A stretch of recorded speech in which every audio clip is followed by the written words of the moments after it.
Hello, and welcome to episode 1 of the Heathen Hangout Podcast. I'm Sif, and I'm joined by the amazing, wonderful, fantastic Sedge, Sabrina, and John to talk about all things community. But while I have you here, and because I'm quite excited about it, here is a cover reveal for my incoming book, Valkyria, Servant or Master, ? Which is open and out for pre-order right now. Wherever you may see it, it's all over the place. You'll probably find it. But yeah, it's coming out December 13th this year, and I'm really happy with the way it turned out. But yeah, enough about me. This is about the podcast, so let's get to it.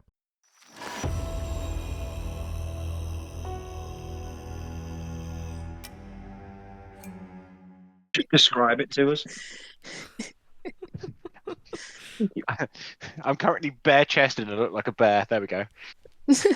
Image created. I'm now the thumbnail. Yep. Don't tempt me with the thumbnails. I'll do it. I've got your face. I can put it anywhere. I know. As a lot of my friends keep reminding me. Fantastic. Are we good to start? Yes. Yep. Cool, fantastic. As for intros, I don't have one. This is the first. I will be taking any sort of inspiration, suggestions, comments. We'll just go ahead. But anyway, hello and welcome to the Heathen Hangout Podcast. I am joined by some amazing heathens and very good friends. And we're going to be talking about community and all the ways in which that can manifest, represent in your practice, etc., etc., etc. Do we want to do any introductions?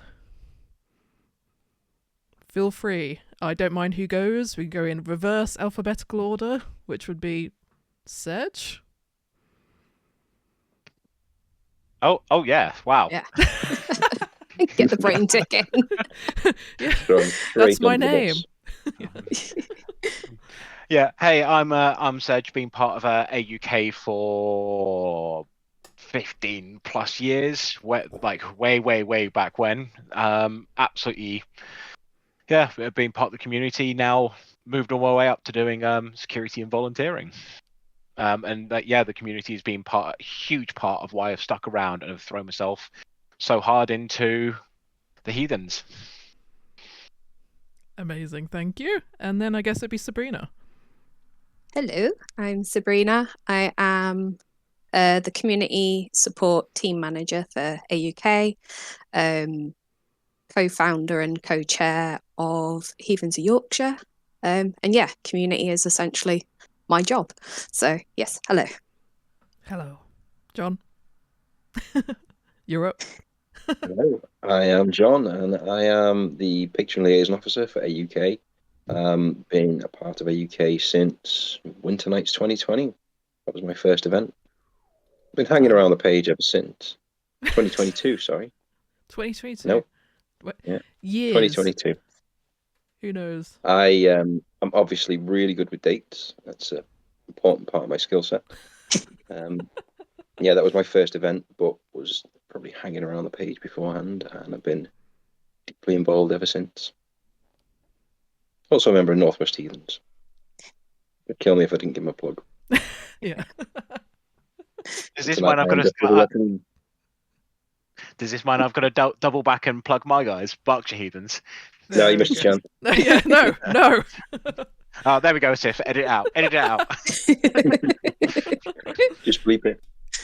Yeah, so, and I am Sif, anyway, but you don't need an intro to me. You're probably watching my YouTube channel, but anyway. Yeah, we're all part of Kindreds, which is, how important is that to your everyday practice? How has it shaped you? This is a free-for-all discussion. Anyone want to go first? It's a big question. Well, I guess whose Kindred has been going the longest? Maybe that's the thing. Yes. Because Heathens of Yorkshire have been going since, I want to say 2016. Blimey. That's a little while. It's almost 10 years.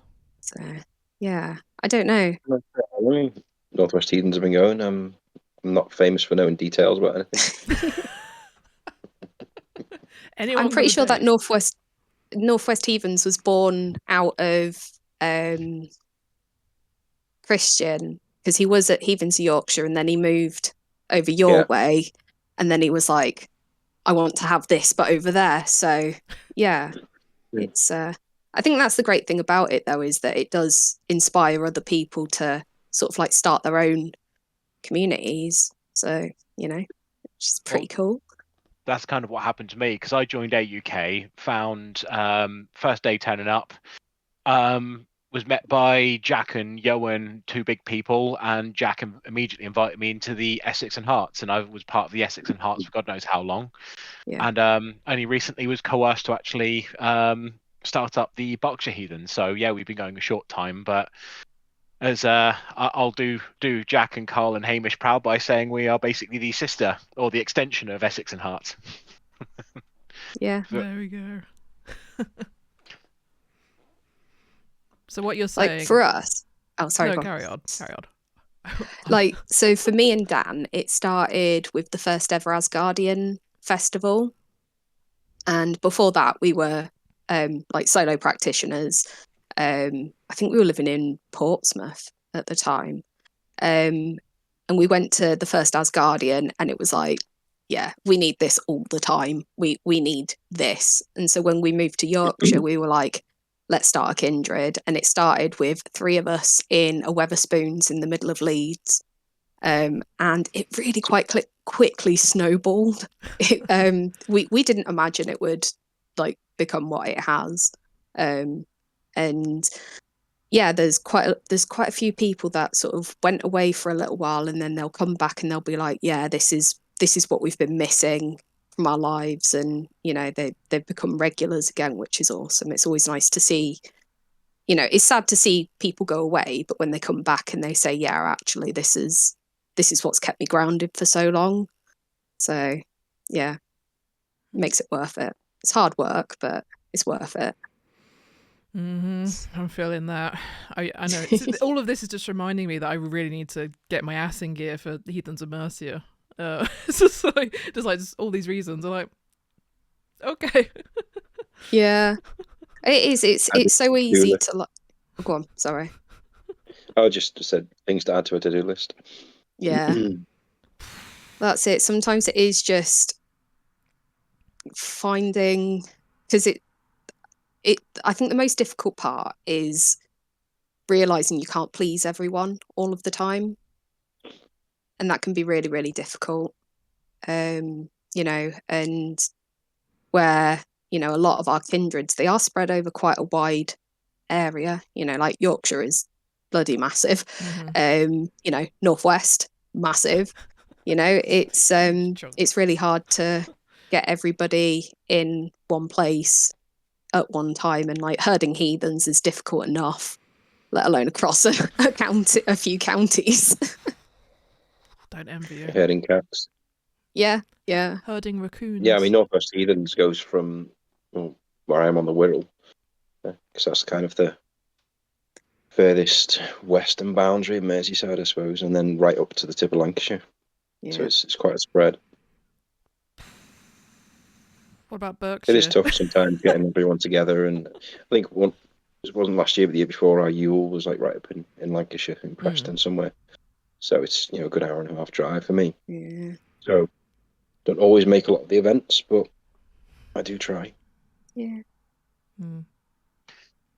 Whereas I've got the opposite end. All of our Berkshire Heathens are quite close, and even if we do bump over to the Essex and Hearts, it's an hour at most. So we've joined the Essex and Hearts while we're establishing ourselves. We've taken a few of ours over to the Essex and Hearts Yuletide for the last 2 years, and before that I was joining before, and it's, whereas we're a little bit more, we're from a smaller knit sort of like county, if that makes sense, it's easier for us to get together.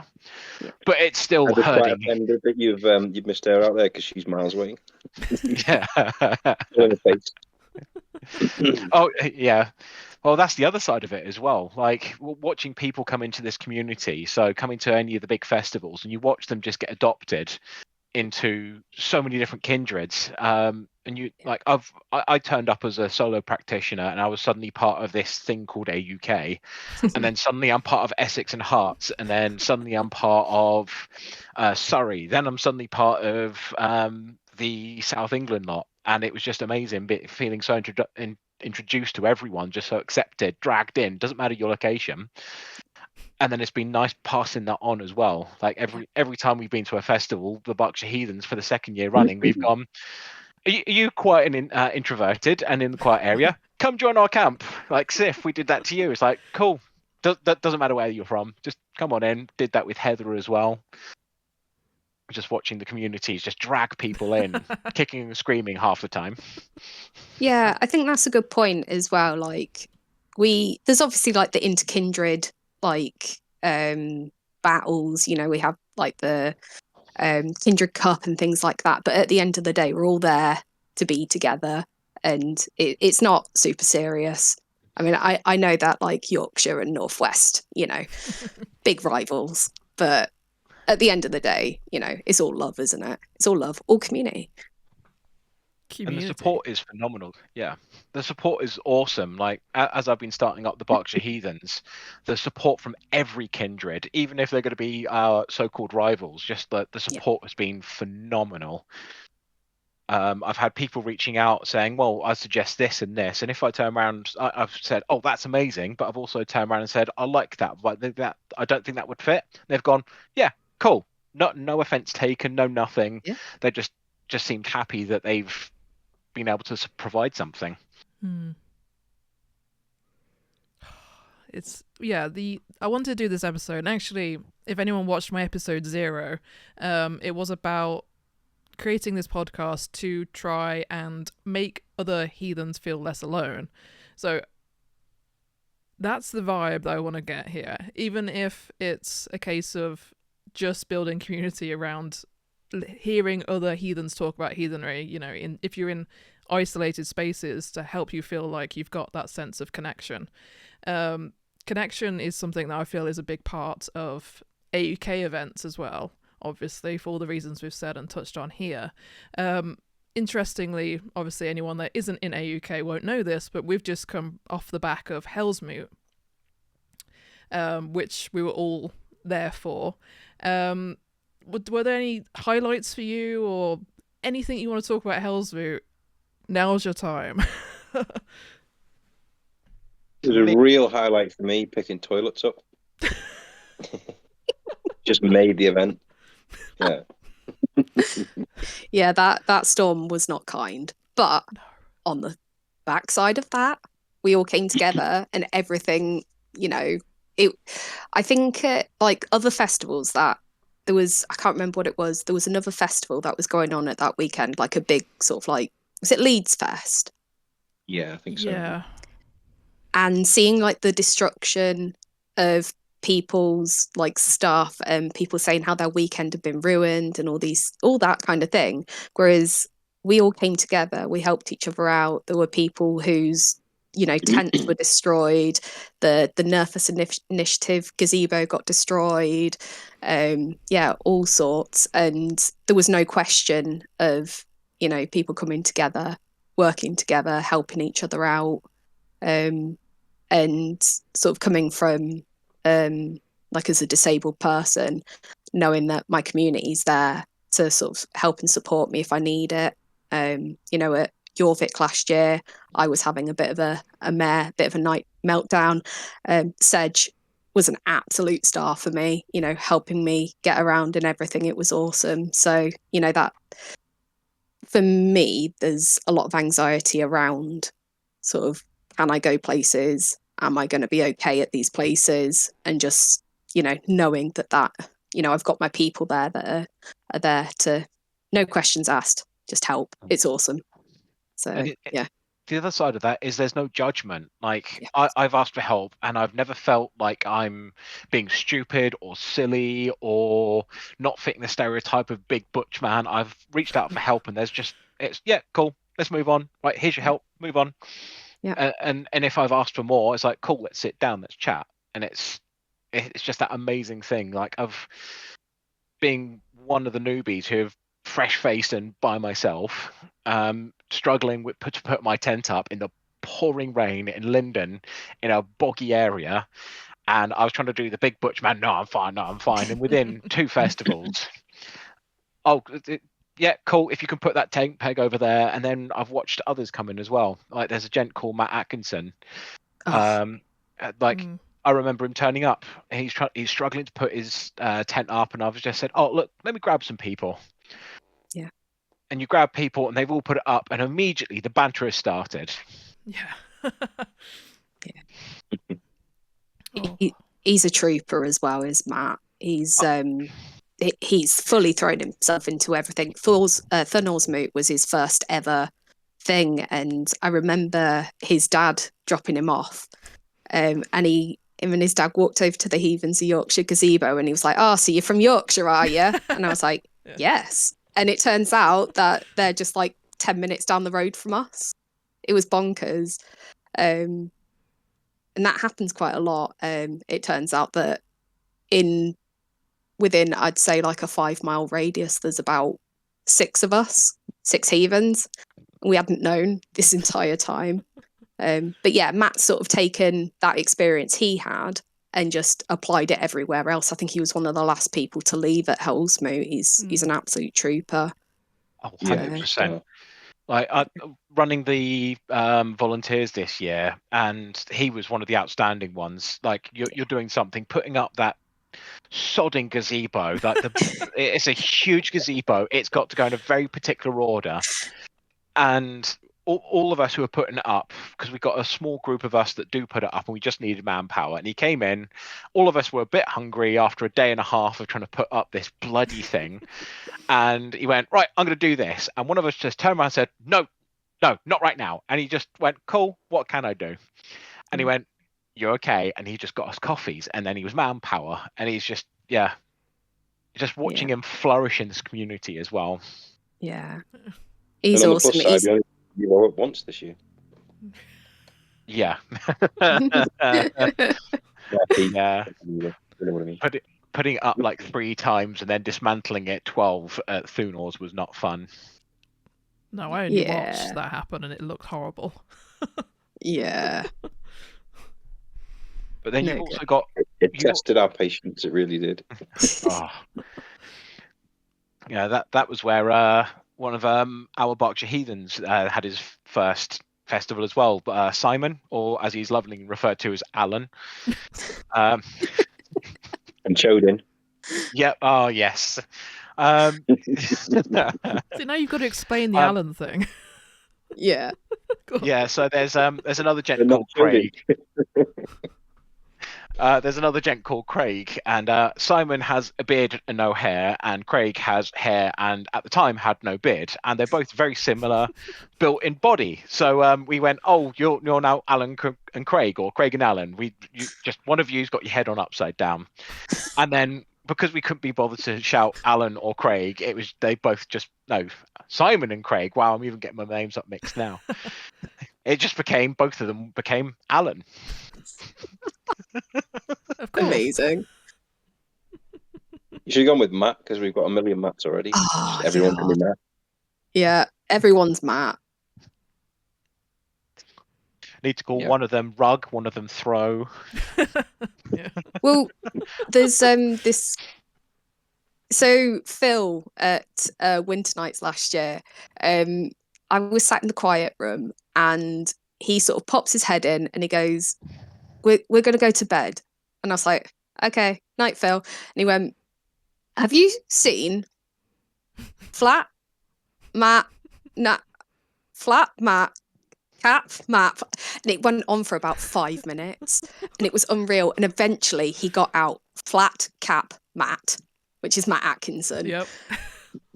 And I had to go, "No." It was so anticlimactic. And he was like, "Okay, I'm going to bed. Oh, wait, no, I'm going to have a cigarette." And it was just 5 minutes of trying to get out Matt's name. So I know we've got Flat Cap Matt, Top Knot Matt, media mat, Yeah. and then doormat. So stupid. Don't we have Matt Talica as well, or Moth Talica? Oh god, Tortured. so many mats.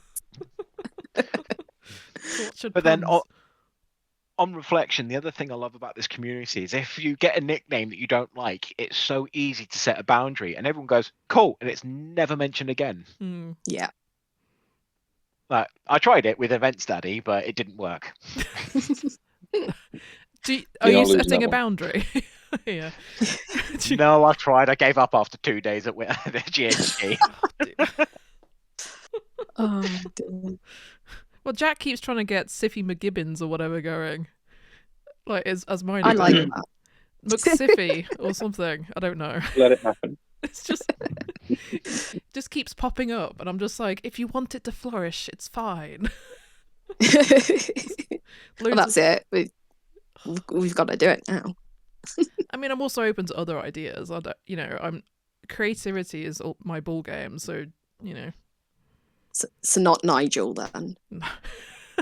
Gary. Gary. That's one of your names. Gary. Gary. Yes, I'm absolutely fine with Gary, and I guess for listeners that are not in the loop, which is probably most of them, I was last year at Thuna's Night, we were doing the ship performance, the Shambolic Heathen Improv Troupe, and I played a Jotun called Gary when Mjolnir was stolen from Thor. Yeah, so that has stuck, actually, amongst the Heathens of Yorkshire, so there we go, I'm Gary. You were Thrim's It could have best been worse man. because Kyra ended up with Ring Piece from the Lord of the Rings. Yeah. He was the Ring Ring. Yeah. It's... But we've shifted that one. She's now Bear. This is where I look right into the camera, like in the office, just like... just like... Oh, dear. It's absolute madness. And my next question is completely gone. Sabrina, do you want to talk about inclusivity, diversity, your wheelhouse? Yeah, of course. So AUK has always been, known for being inclusive. It's one of our, I won't say like taglines, isn't it? It's, the biggest inclusive heathen group in the UK. And I think for a long time, people see inclusivity as mainly the LGBTQIA plus sort of side of things. And there's so much more to it. So within my team, I'm really sorry if I don't remember all of these. There are disability, neurodivergence, LGBTQIA plus, families, veterans, teens, mental health, and probably one more. So it's a really big team. And I think it was sort of born out of I don't want to say the events team weren't aware of things, but sometimes it's really difficult to figure out what is and isn't accessible. A lot of places claim they're accessible. I can't tell you the amount of sort of pubs and bars I've been into, restaurants, museums, where they say, yeah, we're accessible, and then you turn up in a wheelchair and they went, oh, we're not that accessible. And so for me, it's been a really big push to make sure that the people that often have less energy, less time to shout, to be heard, are now getting heard a bit more. I think it was, AUK were doing brilliantly before, but just a few tweaks. So, for instance, this year we had a sensory tent created. It was an area, not just for our neurodivergent members. Anyone can use it. It's just a nice, quiet, safe place. Again, we started having a quiet space at Winter Nights last year. We just cordoned off a specific room because, heathens can be loud and rowdy, and not all of us are loud and rowdy. So And so we just had this one little room, and there were people that could go in there, decompress a bit, just find nice quiet space. We had people listening to music on headphones, people were reading. We even had a nice little cheese night in there where we just all piled in with cheese and crackers. And so I wanted to replicate that at our summer festival, the Great Heathen Gathering. And we were very thankfully gifted a nice sum of money from Pagan Aid, fantastic charity. They gifted us money so we could buy a tent and we could kit it out with all sorts of stuff, like inflatable bean bags and colouring resources. And the feedback that I have gotten from that tent has just been phenomenal. It's been incredible. So it just goes to show that when you start taking things like that into account, people really appreciate it. So yeah. We also had the quiet camping area too, didn't we? That was the first time we've had one of those this year. And that worked really well. I mean, it was pretty much Berkshire Heathens, but it was a quiet area, Berkshire Heathens plus a few others. Yeah, and, it was fantastic. I think that was overall. Yes. Yeah, it was really nice because we had like the Kindred camping all the way on the other side, where and then sort of normal camping and then quiet camping, disabled camping, and I think it just all worked so well. It really did. So yeah, really happy with that, because before it was a case of everybody just went wherever they went, and for some people that works really well. They're not fussed by it, but some of us are old souls. Like are quiet. So I think all four of us were in the quiet area. So yeah, we were. Yeah, but it worked. It worked. Oh yeah, it was amazing. Carry on, Sedge. I'm just going to keep interrupting otherwise. No, it was really good having that, because last year at Thunors, all of us Berkshires, we are introverted extroverts. Yeah. And when we're around people that are loud and shouty, we can be loud and shouty, but we do need our safe space. And so we kind of pegged our corner right up in the top corner, as a lot of us were volunteering, helping out, doing what we needed to do. And then in between Thunors and Hellsmoot this year, I became part of the events team, and hearing that the quiet space had just naturally occurred was amazing. And then having our Kindred down there, and then just adopting all these other people, because everyone had gone quiet. And one individual did turn around and say, I was really worried about being in the quiet area because I want to be around people, but I don't want to see antisocial. I'm like, cool. I'm over here. Here's our campsite. We're all quiet and introverted. If you want a quiet space, tell us. I'm having a quiet time, and you can just sit there. And yeah, it was nice, because like a lot of us enjoy things like parallel play, where you're just doing your thing around other people. You don't need to interact. And there was a good half hour, 45 minutes after I'd come off of one of my security shifts that I was just sat there on my phone, 8 other people. Now, if you look at the wider world, we've been called antisocial, but all of us were just quite happy being in company, just doing our thing, and then conversations just started naturally. It was awesome. And then having that sensory tent next to us as well, that definitely helped me out after I came off of a shift. I'd been on my feet for God knows how long, and I just sat down in there, started listening to music, and the person on from the tent just like small quiet conversation, rattled off a few bits and bobs, and it was just really quite pleasant to have that quiet moment. And it's nice seeing that it's just naturally developed in like the heathen community, that we don't have to be loud and shouty, we don't have to be the big bold raiders, run. we can be small, quiet, vulnerable people when we need to be. Yeah I particularly enjoyed just knowing the sensory tent was nearby, just in case I needed it.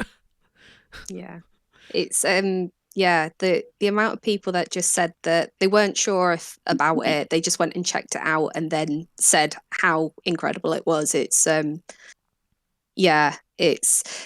mean, the whole reason why I thought about it was that in previous years at the big festivals, I always need that time to decompress. I get really peopled out really easily. And the way that I describe it to people, So I would get overwhelmed. So I'd go back to my tent and I would just have to sit in my tent on my bed and just try and decompress that way.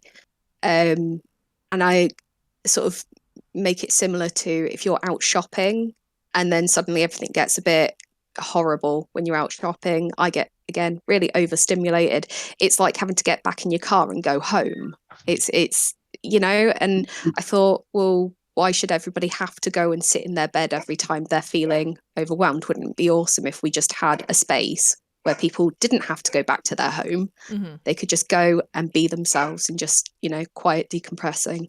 I'm sorry if you can hear my dogs barking. I was about to say, is that Frecky or Jerry? That one's Jerry. Oh. Jerry's the loud one. Frecky's the silent, dopey one. Oh. Jerry's the loud. So Dan's just come in. So yeah. Cute. Yeah, it is. So. Oh, yes, decompression. Much needed. Yeah, and that's it. Well, there's so much energy going in and surrounding you at these things. It's incredible. It's awesome to feel all of that energy, and that I think a lot of people don't necessarily think about the energy transference between people as well. Mm-hmm. And yeah, so that lots and lots of energy. So lots of grounding. We also had a grounding workshop as well. Mm-hmm. And again, people have, since then we've had someone, Rish, come out and say that he used some of those techniques for someone that was experiencing a panic attack on a train. And I just thought, this is why we do these things. Mm-hmm. We, all of us, it's worth all the stress, because regardless of people's paths in life, we are helping people. And I think that's really awesome. Mm-hmm. Yeah, I particularly enjoyed the grounding workshop because you had done a version of that at Winter Nights, and that was really well received. And was it at Patrons as well? I didn't go to Patrons, but Winter Nights. Yeah. Sorry, not Winter Nights. Jorvik. Sorry, Jorvik. My Yeah. bad. Yeah. Yeah. So that was good to see, and also to have that. It was really well attended at Hellsmoot as well. So it was people understanding that it was important to have those tools and techniques in place, because for a lot of people this was the first time they were going to do group ritual. A lot of solitary pagans and heathens coming along to experience something that they probably would never have experienced before. So it was definitely with good it to see being that. hell as well. So many experiences around hell. It's a lot. So yeah, There seemed to be a lot more people this year who said that it was their first time coming to anything. Yeah, I mean, that's a big jump, to be fair, to come to the big one as your first event. Yeah. Especially as some people were on their own as well. That's quite a leap. I mean, I went to Winter Nights as my first, which is obviously the smaller, like more intimate setting. I think there was less than 40 people at Winter Nights Wales when I went.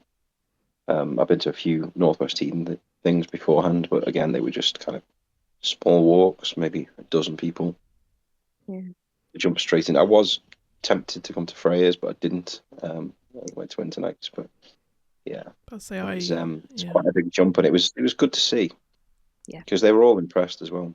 As you were saying before about the storm and people just mucking in together, the mood didn't drop at all. No. The weather was horrendous. There was gazebos dropping left, right, and centre, and people were just laughing it off.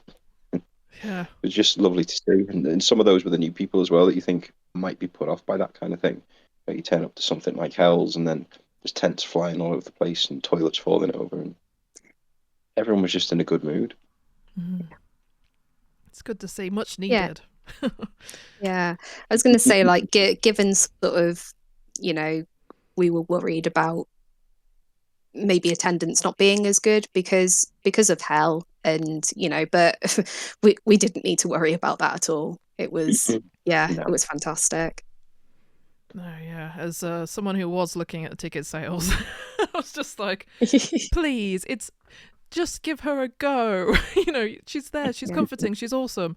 But really well attended. And a lot of people who had no experience with hell whatsoever had felt that connection after the weekend, so that was awesome. Yeah. Oh, right. Does anyone have any experience with online community? I'm happy to lead the conversation on this, if need be. Because I'll keep this anecdote short because this podcast isn't about me. But it's about I really got into heathenry during COVID. I dabbled in it previously, a couple of years previously, but I was wanting to find community at probably the least opportune time to find community. And sod's law. So yeah, online communities I know can be quite helpful in terms of people just touching base as in terms of, am I alone? in because I know from experience, I don't know whether anyone else can share in this, in that because I was learning and reading by myself, I had those moments of, am I a complete strange person for believing this? Am I a weirdo? Is there anyone else, let alone in the UK, anyone else ever?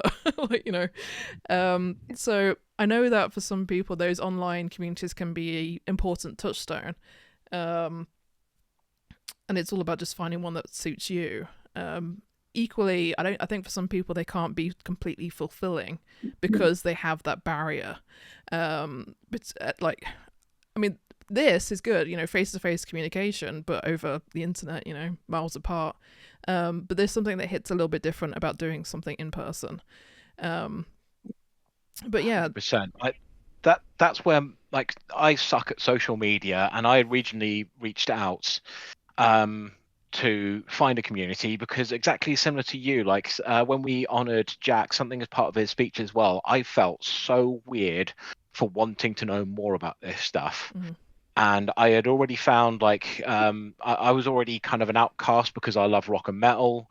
Typical school, go into rock and metal, you're the weirdo, you're clearly greasy and a grunger and all that type of stuff. And then I was into heathen, do I need to go further down the weird spectrum? So you know what? I'll dip my toe, Yes. and the social media was amazing. Finding AUK, turning up to my first, it was in Linden, and just meeting these awesome people, people like Kiri, Jack, Yoan, loads of people that are still amazing. They are some of my best friends right now. And I turned up for the first time, felt absolutely terrified, and then because I didn't want to be weird, so I was quiet. And then I realized, hold on, weird is good here. And well, as these three will tell you, anyone listening, giant weirdo now. Everyone's a giant weirdo, and it's perfectly acceptable. Absolutely. Well, yeah, I mean, very much like you said, I was a solo practitioner for a long time, and you can only do so much reading and sort of exploring of your own before you really need to speak to other people. But I think an online community is a good stepping stone because it lets you get a bit of a feel for the people that you might be turning up to meet, because there are unfortunately some people you don't want to meet. But for me, I mean, the first thing I went to was a Northwest Heathens event, and it was just a walk, and it was a place that I walk regularly anyway, and it just kind of got to, they were doing an event on the Wirral. I was like, well, it's a couple of miles up the road, I've got no excuse. And when I turned up, they were just normal people like me. So it's like, oh, okay. So we're not all weird. Normal. Well, all right. They weren't normal, but they were normal by my standard of normal. Your level of normal. my level of normal, which is low. But yeah, it was very much just like meeting up and going for a walk with friends. And there was some of the people I was chatting to online, and they were just as I was expecting them to be. And then the leap from that into first AUK event of Winter Nights, I knew, I think, 3 people going to Winter Nights, and they were just from my Northwest Heathens lot. And I turned up, and then everyone else was just like us as well. So it was comforting to have that. But obviously, some of those people I've probably spoken to online with AUK through the page as well. But I think it's a good stepping stone, and it puts you in the right direction, because I wouldn't have known that there was any events if I wasn't on Facebook pages. I mean, I up until that point had not met another heathen. Mm. It was only getting into the Facebook pages and speaking to people through like Northwest Heathens and through AUK that I realised there's actually other heathens around. I'd never met one face to face, so it was unlikely to just bump into one in the street. So I think online community is vital. Yeah. I I think there's also so from my sort of perspective, it makes it more accessible for people. You know, there are a lot of disabled, neurodivergent people that don't have the means to get to physical meetups. So having a strong online community that you can gel with can be some people's only way of connecting with other people. And I think what I'd really like to see is us starting to have more of almost like parallel online festivals almost. I think that would be an incredible thing because there are so many people that would love to come to our events, but they either don't have the means, they might be housebound, they might just be so incredibly anxious that it's not a case of, oh, just come and meet us and you'll feel fine once you're there. It's some people that's just not it's not as simple as that. So yeah, having that online side of things can be some people's only experiences, and I really love the idea of helping people online. I'm not great with it, but yeah, exactly. I'm sure we did try live streaming something at some point, and I'm not sure how well it went. But again, we've got more people that are much more tech savvy now, and yeah, if we're talking about community, it includes everyone, and that includes the people that aren't able to come to everything. And also, there's no shame in people not being able to come to things as well. I think that's a really important thing. There's so many people that are like, I just can't make it this time, and there's no, there might be a bit of banter depending on how close you are to people, but also if, like, for instance, last year was my first winter nights because before it just wasn't accessible to me. It was too far. It just felt like too much, and I've never ever been shamed into saying, you should just come anyway, and there's no pressure on things, and that's what I really love about it as well. I mean, you almost lost Dan at Winter Nights Wales. That morning after the first night, he was close to death. Yeah, it's to be honest, I am really glad I wasn't there for that because yeah, he's a lot better now. He's recovered. Yeah, he got just better. just about. That was my first experience of Dan as well. Oh wow! Thought, wow, you've taken the hangover for the entire team. He's a super. Yeah. Yeah. That famous challenging of trying to do a drinking contest. Oh dear. And now he doesn't have a gallbladder, and I don't think he doesn't miss the hangovers at all. I think he misses being able to try other people's mead. I think that's one thing he misses. But again, the community don't pressure him, and it's awesome. No. That's another thing. The not pressuring people into doing stuff like drinking or anything like that. There is never any pressure, and that is something that I completely appreciate. It's awesome. It's almost the opposite. It's supportive. Yeah. Like I very rarely drink, and I'm not drinking tonight, and I've watched so many countless people who like, I'm not drinking, I'm not smoking, and like what, around your normal friends, you'll go out for a quick drink, you're like, oh, go on, I'll buy the first one, go and have the first one, or you like, oh no, I'm quitting smoking, oh, it doesn't count because you're drinking. Whereas I've seen so many times that I'm not smoking at the moment, and I was quitting a couple of years ago smoking, and I went to go have a fag, and someone knocked it out of my hand. I went, no. If you are intent on continuing smoking, I will replace that cigarette I've just knocked out your hand.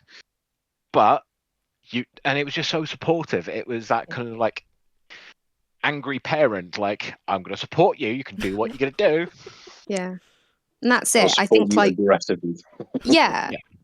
it's like I know we constantly say the word community, but like I've always said to people, sort of, you come in strangers and you leave family. Like people are family now; they're my chosen family, and I think that's, you know, as you say, like that incredible not pressure to do anything you're not comfortable with is incredible. Yeah.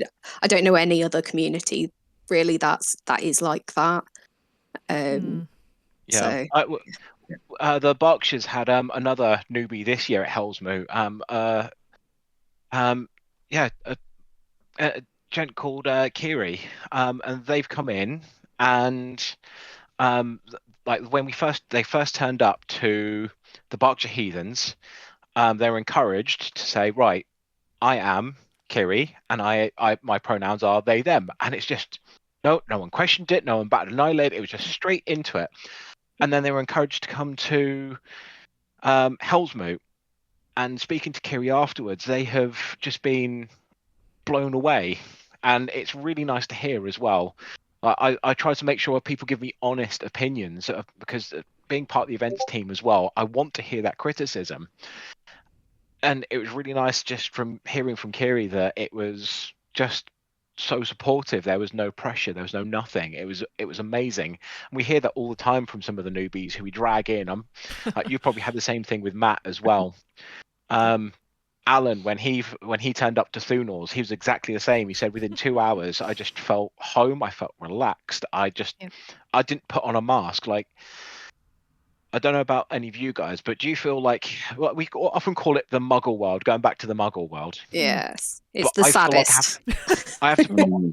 It feels like I have to put on this persona to go out to the Muggle world. Like when we leave a festival to go do shopping, you have to kind of, you're around a bunch of other heathens, but you still put a little bit of a mask on. Yeah. And then you walk back into that festival site, or your first moot, or your first like winter's nights, or whatever you're first going to, and you can instantly just go and breathe. Yeah. I'm me again. Yeah, absolutely. Mm-hmm. There's no judgment, is there? There's just not an ounce of it. No. No, I can be weird as I want. Yep. Yeah. It's encouraged. Yeah. Yep. Yeah. If you're not weird, you're not doing it right. Yeah. If you're not being weird, someone's asking you, are you okay? What's up? Yep. Being very weird. Yeah. You're being normal. I love the fact that being called weird around the heathens is a compliment. Being called normal is just a weird, like, yeah, you okay? Yeah. But then we do have people who act perfectly normal, but they still have that heathen way of them. And like once we've learnt who they are, you can see who they are through and through, and that they fit so perfectly into the outside world, but they also fit into the heathen community, and it's so nice seeing that as well. Like, we're not exclusive of those people who fit to like pop culture norms, if that makes sense. They fit in there, but they come here and we realize, cool, you are that person. You can be another person if you want, but come along, enjoy. And it's amazing seeing that as well. Mm-hmm. What I really like seeing are people who bring their partners who aren't heathen. I always really love that people, you know, they come along and they say, oh, is it okay if my partner comes, or a sibling, or, you know, whoever? And we're like, yeah, if you're not heathen, you can still come. It's not necessary. And a lot of the times they come, you know, atheist or agnostic, and then they might leave a little bit heathen, which is, you know, pretty cool, you know, because at the end of the day, like, we have our values and they just apply to being just a good person. And that's not just in heathen settings, that's in general society. Just rule one, don't be a dick. Yeah. Well, it's similar to Sam, who I brought along to help me with security at Freya's Mo. Yes. He's come in and he's a very dabbles in pagan, and he's been interested in a couple of the Norse things. And when it's like, Paul, come along, help me with security, help me with volunteering. It's like, I don't want to interfere. I don't want to tread on anyone's toes. I'm like, don't. And I could see that fear in him if he's going to come along to help me, but annoy other people. And he came out the other side of the weekend, and he's still saying, "Oh yeah, no, yeah, your people are awesome." I'm like, no. I've been told to tell you to stop doing that. They're your people now as well. Yes. Yeah. And he's now just fully fledged as well. You're just watching him walk around the site, and he loves it. I remember at Funosmoot last year. So we'd seen him at the All Thing, and he was sort of not on the outskirts even, but he wasn't like in the rituals. And then Funosmoot last year, Thunorsblot, he was right in the middle with his thunder drum, and it was just like, this is great. Come join us. It was awesome. So just seeing that sort of evolution of, I'm just here to observe, I'm just here to do a job, and now he's just fully into it. It's so cool seeing things like that. I do love Sam. I even caught him once skiving off on his shift with the Northwest Heathens, just sitting down, chatting, relaxing. That's it, banished. He's banished. But it's awesome to see that huge change from someone who's never been or who's come along to help. Just like we've seen, as you say, like partners come along to help set up or pack down, and they're like, you can see the hesitancy to talk to anyone, and then you see them next time, and they're walking towards people to greet them. Yeah. Do you hear this, other half? I know he won't come listen. join us. He won't. He listen, needs to come join. I know, but I know it's not an us thing. I'm sure of it. Yeah, it's not. It's but fine. there's like one of the Heathens Yorkshire members, his name's Brian. He's an older bloke, he's really lovely. And his family aren't into it at all. But his wife comes and picks him up, and she always brings their dog. He's this massive Alsatian called Roy. And, so that picked him up last year, got to play with the dog and, meet his wife. And then this year, got talking to her again when he came to pick her up, and now we're Facebook friends, and telling her about kennels and things like that. And it's just so she's not come for anything other than, but she was so happy to talk to us, and that was really nice. Again, it's with Roy's a fantastic name for a dog as well, just to say. Right. Oh, I he's love lovely. people names. I want to get Exactly. a dog called Steve or something. I want a dog and call it David, like just anything like that. So Frecky, Jerry, and David. Yeah, exactly. Frecky, Jerry, and Dave. Amazing. It's like that meme of King Ghidorah with like the two, the Godzilla, the two normal ones and then the derpy ones. A dog called Eddie. Mm. Started already. Strong name. Eddie. It was from Frasier. Always loved Eddie from Frasier, so I was like, yeah, gotta have a dog called Eddie. Yes, little doggy. He's always well friend. I heard a story the other day about a dog called Mark. I don't know why. That just so good. Amazing. Sedge, have you heard any cool dog names recently? I do have a joke dog name that I got off Billy Colony. I want to call him Gettifer. Right. Gettifer, you bad. If you scream it across, it sounds like you're swearing. Amazing. Oh man. But no, my outstanding name is from D&D. So the next boy dog is going to be called Colder. Oh, Nice. Yes. Oh, yes. See, I don't have any like crazy dog names, but when I was a teacher, there was a girl in the class and they called her Prinny, and I was like, oh, that's a different name. And then, so this is when I was in teacher training, sorry. And it turned out her name was Lady Princessing. Like, as is, yeah. It's a verb. It was very strange. And yeah, exactly. Lady Princessing, and her brother was called Governor. Oh, that's fun. I like Governor. That's pretty cool. Right. Nah. It was just, okay, this was so different. Oh, dear. Governor. I worked for Children's Services for quite a while, and I saw some names that bordered on child abuse. Yeah. Oh, God. Dana's had a couple in the last week that were horrendous. I won't repeat those, though. Oh, Just imagine the worst name you could think of. Well, they're names of drugs. So, Oh. yeah. What, as in Good like drugs? illegal Bad or drugs? not illegal? Illegal drugs. They were twins. Paracetamol. Yeah. Ibuprofen. Nurofen. Brand name child. I mean, Nurofen hits hard. Calpol. Yeah. Alcohol. Oh dear. Oh, Mm. no. Oh dear. Right, community. Yes. Community. Yeah. Yes. Well, we have been going for almost an hour. Oh blimey. Anyone have any closing thoughts on the importance of community in your practice?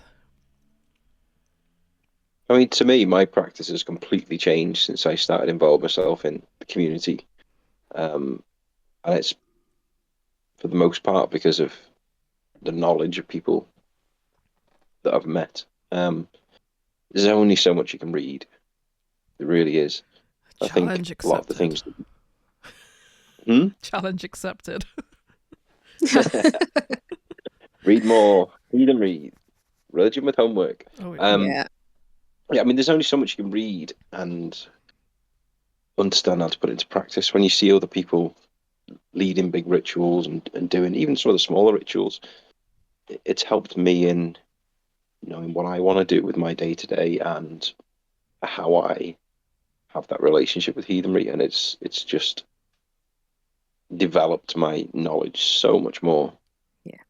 I think I could have read 100 books and not know as much as sitting and speaking to Johan or Dan or any of the other multitude of knowledgeable heathens that we have. Yeah. Mm-hmm. Something else that really that I really enjoy is that sort of I'm not a booky person. I'm quite dyslexic, so I find it really difficult. My type of epilepsy means that my memory is really poor, so I find it really difficult to take things in and retain it. But so a lot of my practice is things that have just made sense and felt right to me. And as long as I'm not hurting anyone else, nobody ever questions anything I do. Nobody ever says that's wrong. You cannot do that. And I think spreading, again, as you said, John, about spreading that knowledge with people, like the whole idea of the Frith chords coming from Frigga, and now that's spread into the community. There's nothing that attests to, as far as I'm aware, there's nothing written anywhere that's a thing. But it's just spread. And, admitting that we can adapt things, I think, is really important. But yeah, as long as you're not hurting anyone, if that's how you connect, yes. Yeah, I mean that's a really good point as well. Is that you've got a lot of people who are very knowledgeable, and you know what, they all do things slightly differently. Yeah, absolutely. But There's that whole thing where you ask 3 heathens a question and you get 4 different answers. So yeah, absolutely. That validation of however you're doing things, if it feels right to you, that's right. Yeah, absolutely.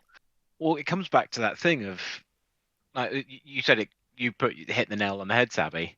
It's the whole community spirit is don't be a dick. Yeah. It's not community of do it this way, do it that way. It's just a community of don't be a dick, and that's what generates these amazing things in the community. So I was astounded when Steve England did this at Freya's Moat. When he did the opening block for Heimdall, it was so different, and I absolutely loved it. And no one batted an eyelid, and that's encouraged so many different, diverse ways of doing everything. And like for me, that's the way that I practice it. Like that's what the community is so essential for my practice, because it's allowed me to become diverse and pick up so much different aspects of knowledge and ways to do things. And yeah, that's what is a big thing for me, for the community, picking up new things. And it's not seen as copying, it's seen as celebrating someone else's intent. Yeah. It's not about competing, is it? It's about spreading the love. Exactly. Yeah. And when someone does do something differently, it's well received. Yeah. Like with the way that Odin was introduced. Oh, That that Yeah. was so good. Yeah. It And now was that's fantastic. snowballing, isn't Completely it? different. It's incredible. Well, it is, and it's completely Yeah. different from the way that we've generally done things at the opening Yeah. ceremonies and introducing the gods. But it Yeah. was so well received, and instead of people backing away and thinking, "Oh, that's not how we do it," which you might well get in other faiths. Yeah. People just embrace it, and they're like, "That was absolutely fantastic." Yeah. Yeah, for the listeners at home, it was normally we just kind of hail the god that we're bringing in and, you know, share a few words that are personal to us in terms of how we see that god and all of that. But Odin was brought in on like a musical number, and that was so good. It was. So now we're hoping to incorporate more songs like into the kind of invocation of in the Vey. Yeah. Music's become a big thing in the last couple of years. It's and I love that. I absolutely love that people's creativity are, you know, that's it. It's just about showcasing people's creativity and yeah, I'm there for that. Absolutely there for that.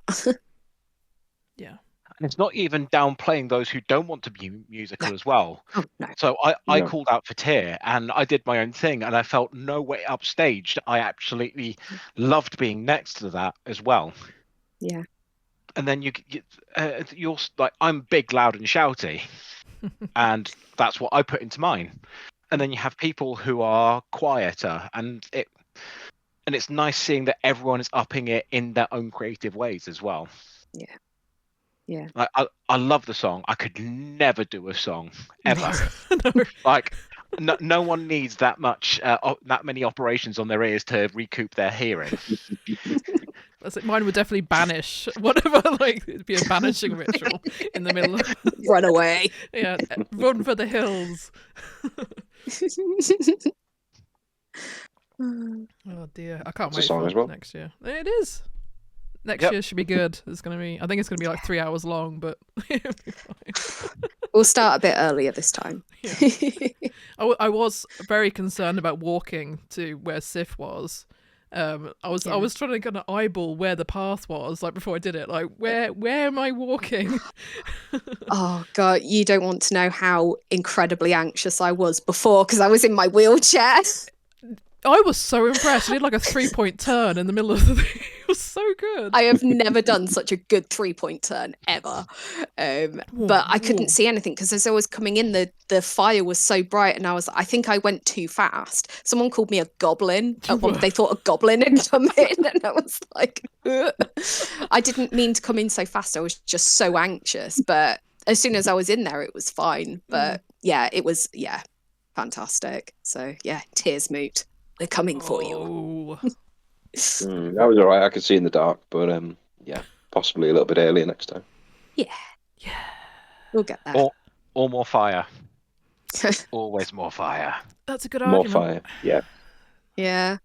All the fire. Well, the Vey's going to be bigger next year as well, I think, because we're not having it in that little wooded area. So, yeah, more space, more fire? Question mark. Big fire. Bonfire. Yes. At what point is the What's the fire most- too big? Yes. When the council complain. Yeah. Just don't put Butters in charge of it. No, that's exactly why we need to put him in charge of it. He will give us exactly the size of fire we need. Yeah. Oh dear. Oh, that. Who's the fire marshal? Yeah, who is the Bagsy, not it. Not me. If Butters has anything think to do Dan. with fire. I think Dan is, or he was this year. So Yeah, I'm doing this now. I don't want to be fire marshal. yeah. Fast. Yeah. Fire it. safety is important. Yes. Don't start forest fires. As one of the events team who has to do the licensing, I would love to have a bigger fire, but normally it's the council go, so what's your fire safety regime? We want to have a huge fire, and they go, cool, what fire extinguishers you got? I mean, and we this year we kind of went, we thought about fire extinguishers. The Power fire's not that big. Oh, dear. It's fine. Oh yeah. It'll be fine. Right. Yeah. I think, we've been going for an hour. So, thank you for joining me. Sedge, Thank you. Sabrina, John, thank you for your insights and thought and time and all of that. Thank you for having us. Yeah, Thank thank you. you. Episode 1 It's been a pleasure. of many. Done. Yes. Yes. And Well To be done. continued. to be, hopefully. Yeah. Anyway.